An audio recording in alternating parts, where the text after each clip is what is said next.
Welcome back to 125 Review. Kali ini kita ngebahas film Ship Detective. Ship Detective. Iya, karena minggu kemarin kita bahas yang tidak ada di bioskop, yaitu The Materialist. Terakhir kita bahas. Bagi yang belum nonton, silahkan nonton dulu ya, baru kesini. Oke, sebelum kita bahas filmnya seperti apa, dibacakan dulu aja aktor, aktris yang terlibat di film ini ada siapa aja tuh? Untuk direkturnya itu Kylie Balda, dan untuk pemeran utamanya itu Hugh Jackman sebagai George Hardy, Brett Goldstein sebagai Ronnie and Reggie, Patrick Swayze sebagai Sir Radcliffe, Regina Hall sebagai Cloud, Bella Ramsey sebagai Zora, Chris Dawn sebagai Maple, Rashid Darby sebagai Bullseye, Brian Cranston sebagai Sebastian, Julia Louis sebagai Lily, dan masih banyak lagi. Oke, Julia Louis-Dreyfus. Dan itu tadi tuh baru yang dibacain aktor-aktor pengisi suara untuk domba-dombanya ya. Kalau dari posternya ya ada aktor-aktris lainnya juga kayak Nicholas Brown, ada Nicholas Galitzine, ada Molly Garden, ada Tosin Cole, ada Hong Chow, dan juga Emma Thompson. Jadi film ini bertabur bintang. Pendapat kamu dulu setelah nonton film ini, perasaannya gimana pas nonton di bioskop? Perasaan aku ya, jujur sebagai bukan penggemar film crime dan detektif, film ini cukup sangat bisa ditonton dan juga sangat menarik. Saya sebagai penyuka plot twist juga sangat mendapatkan kepuasan tersendiri ya, karena dia juga sudah memberikan cara untuk menemukan penjahatnya yang mungkin saya tidak terlalu menganggap kebenarannya karena secara itu domba yang berbicara. Dan dengan adanya domba itu sendiri, itu menunjukkan ini film children friendly ya, child friendly. Karena di sini kita ditampilkan banyak hal dari kelucuan, dramanya ada, dan juga kesedihannya ada gitu. Dimana tingkah laku hewan-hewan juga banyak yang seru-seru di film ini. Oke. Ada hal lain nggak yang membuat kamu merasa film ini kids friendly, children friendly? Salah satunya kan ini film tentang detektif ya. Apalagi kita tahu bahwa ini bakalan ada satu korban yang mati. Si Shepherd George ini. Di film ini sendiri, kalau kalian nonton tidak ada darah sama sekali. Betul. Jadi ini bisa ditonton sama anak-anak. Jadi bagi yang punya anak atau punya ponakan bisa nonton ini. Nggak apa-apa ya, karena tidak ada adegan kekerasan juga, nggak ada adegan darah-darah juga. Jadi aman, sesuai ratingnya menurut aku sih. Ini ratingnya kan semua umur, dan pas kita nonton di bioskop itu tuh ada yang bawa anak-anaknya juga sih ya. Oke sih, friendly. Untuk kamu sendiri setelah nonton ini, kesan yang kamu dapat? Jadi ini kita kebalikannya nih. Kalau tadi Raja adalah pihak yang tidak begitu suka crime fiction, kalau aku tuh benar-benar die hard crime fiction. Aku ngefans banget dan suka banget cerita-cerita kayak gitu. Nah, menurut aku jangan menganggap remeh wajah domba-domba yang polos ini, guys, karena sebenarnya tadi yang dibilang ya, film ini tuh buat aku proporsinya pas gitu. Jadi kalau kalian lihat dari trailernya sendiri pun udah kerasa vibe-nya ada unsur komedi ya. Jadi komedinya pas, tidak terlalu mengada-ngada gitu. Terus intens ceritanya tuh juga tetap kerasa dari awal terbangun sampai akhir. Kita kebawa penasaran juga siapa yang sebenarnya melakukan pembunuhan Shepherd George ini. Terus ya semuanya just in place lah, sesuai proporsinya. Lucunya oke, detektif-detektifannya juga oke, nggak bisa dianggap remeh. Terus habis itu drama dan misteri-misterinya pas. Menurut aku kerasa pas. Menurut kamu sendiri karakter yang menjadi ikonik atau yang kamu suka di film The Ship Detective ini sendiri? Ini nih, ship yang di atas ini nih. Karena kan dia shipnya tuh akan ada banyak, tapi yang lebih dominan itu ship yang di atas ini ada Lily. Tadi yang kamu sebutin itu ada Lily, ada Sebastian, ada Reggie sama Ronald, ada Mopel. Nah, ceritanya itu bergantung sama mereka. Nah, karakter yang paling menonjol Lily menurut aku. Dari si narator cerita, dari si POV pemimpin kawanan domba ini dalam mencari tahu misteri ini seperti apa, menurut aku itu sangat-sangat patut diacungi jempol.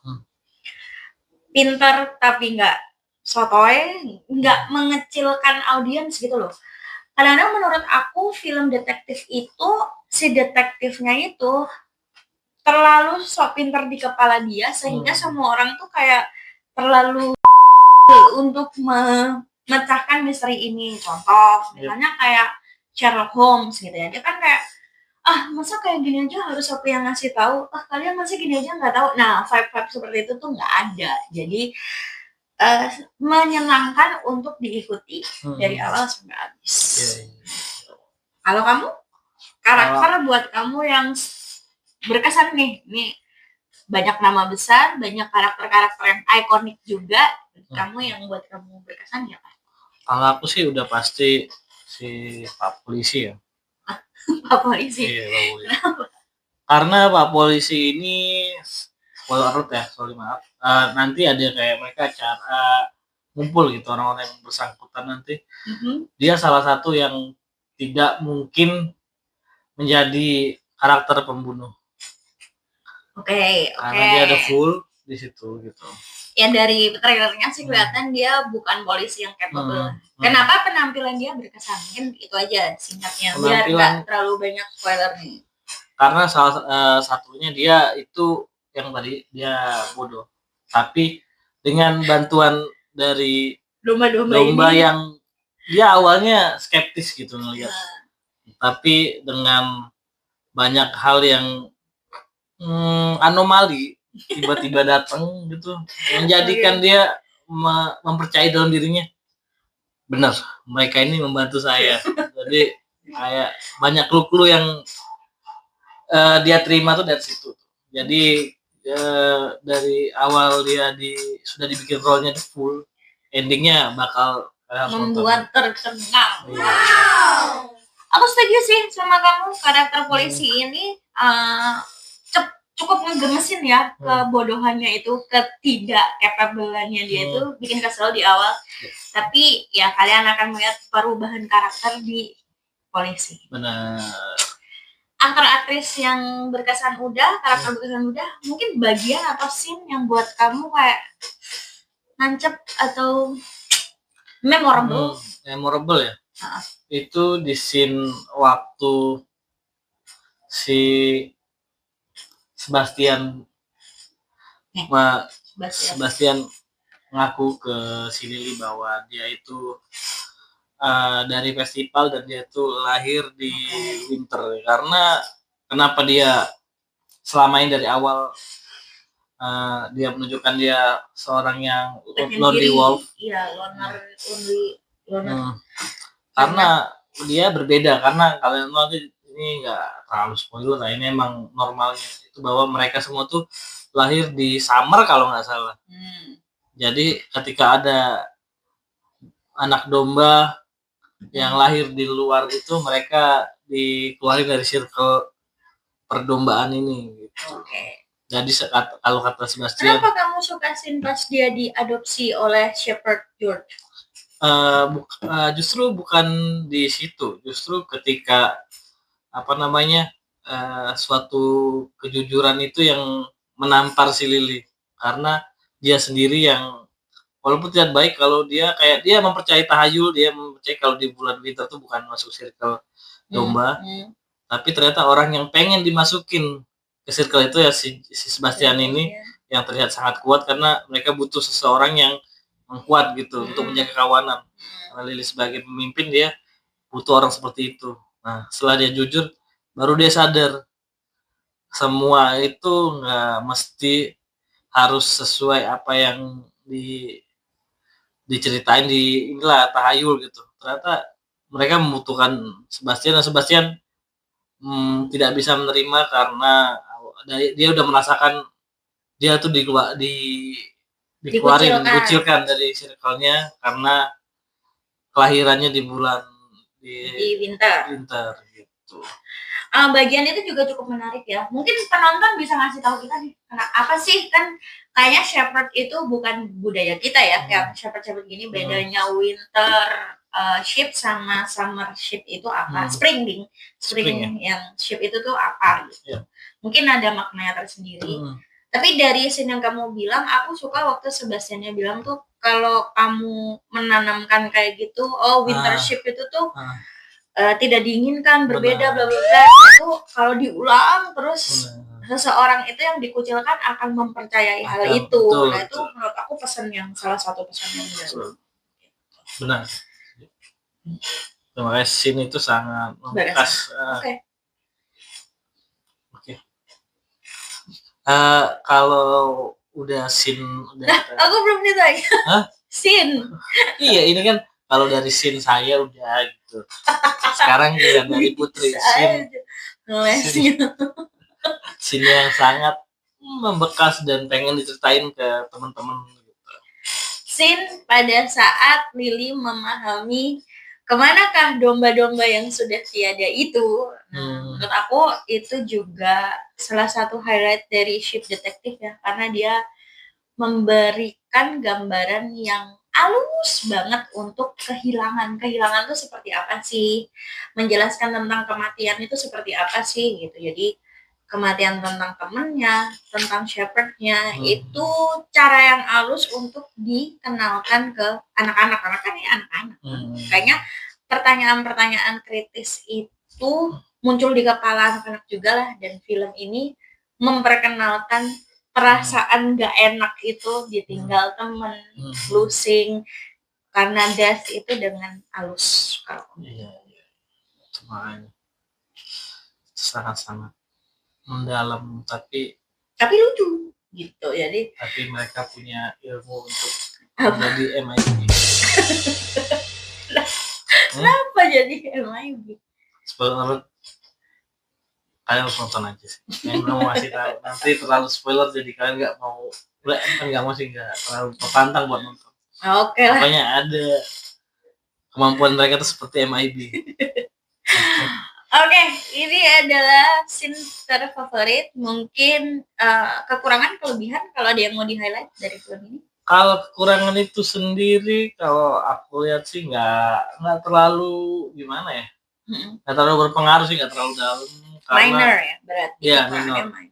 Mungkin salah satunya tuh ini ya, menjelaskan karakter lain, karakter pendamping. Tapi kalau dalam segi film detektif mungkin harusnya itu bisa lebih dalam, lebih banyak dijelaskan ke penonton gitu. Aku juga setuju sih.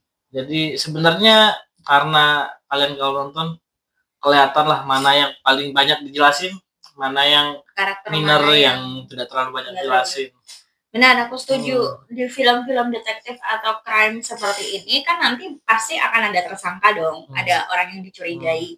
Karakter-karakternya itu sudah bagus, mereka tuh punya pembeda ya, dari satu dengan karakter yang lain tuh cukup beda gitu, tapi kayak kurang tebel atau kurang kental gitu loh, karakteristik ikonik di mereka tuh udah punya karakteristik masing-masing, tapi kurang tebel, tergali aja sih. Tapi tidak mempengaruhi cerita, tidak mempengaruhi banget ke keseluruhan plotnya kalau menurut aku. Oke, ada lagi yang mau disampaikan? Itu aja sih. Itu sih ya menurut kita. Berarti recommended atau tidak film ini? Sangat recommended buat yang sudah berkeluarga ya, bapaknya, atau punya banyak ponakan, adik gitu, adanya bisa pacar, diajak nonton. Bisa diajak nonton karena emang seru dan juga Child friendly lah intinya. Child friendly. Yang nggak punya anak nggak boleh nonton. Bukan nggak boleh. Tetap boleh nonton ya. Aku pikir itu ciri khas film yang baik ya. Anak-anaknya tetap bisa menikmati, orang dewasa pun dapat pesan-pesan yang cukup dalam gitu sih dari film ini. Skor dari 1 sampai 5, 1 to 5, berapa nih skornya untuk The Shoot Detective? 4,5 ya. Oke. Dari aku nilainya 4,8. Wow, cukup gede. Ya, karena menurut aku ini paket komplit, Pak. Jadi lucunya dapat, sedihnya juga ada ya, nangis-nangis mengharukannya tuh ada. Terus perasaan penasaran detektifnya pun juga memuaskan penonton gitu loh, nggak yang terlalu cetek. Jadi tetap menarik untuk diikuti. Sebelum kita tutup, pesannya closing. Nontonlah di bioskop. Jangan yang nontonlah di bioskop ya, karena masih tayang di bioskop, buruan nonton The Shoot Detective. Yep. Oke, sampai sini dulu. Kita ketemu lagi di episode selanjutnya. Dadah.